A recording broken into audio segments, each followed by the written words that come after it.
ada Syak kat situ. Masuk dalam mulut Syak. Masuk dalam mulut Syak.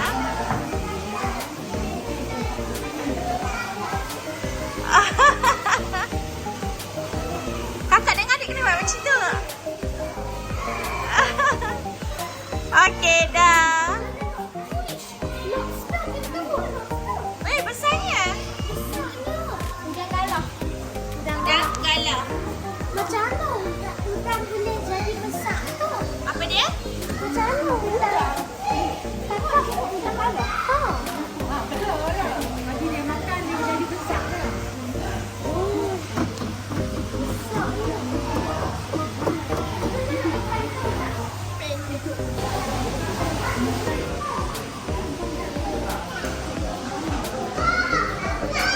Ada fish.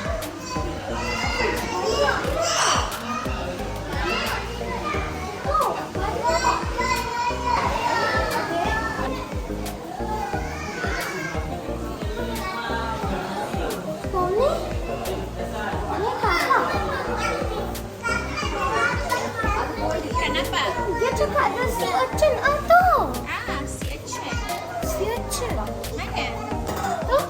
Oh, Jom. jom tu. Jom Dengan tengok. situ. Oh. Dengan situ. Sea urchin tu sikit. Ni, sea urchin tu. Mana?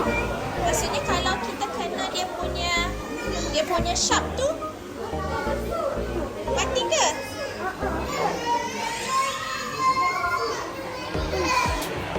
Ikan siakak. Mana?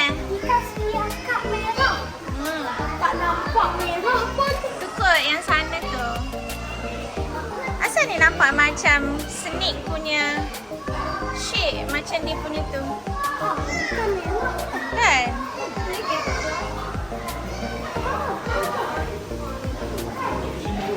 Nyonya tak ada information. Apa dia? Nyonya tak ada information. Tak ada information. Ni ada information. Oh, tunya goldfish. Ha? Tu goldfish.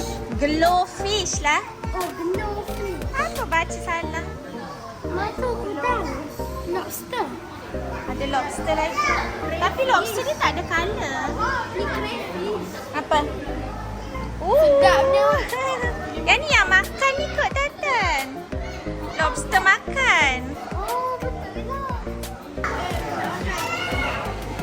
Ada seahorse lah. Ambil gambar dengan seahorse.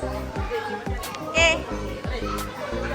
1, 2, 3. Tu. Udang kecil-kecil.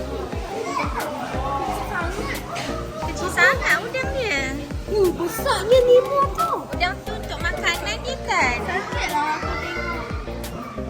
Mata Sakit mata. Tahu tak sakit pun kan? Saya tengok.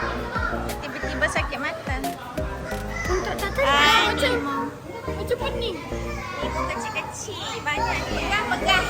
Oh, ini tu. Ikan simpan. Gurau apa? Remora ni. Dia baca tu. Ni, baca ni. Remora yang dah ikan laut. Kenapa dia terbalik? Yang biasanya ditemui di kebanyakan lautan yang berpaut pada jerung besar. Oh, itulah ikan yang dekat bawah ikan jerung.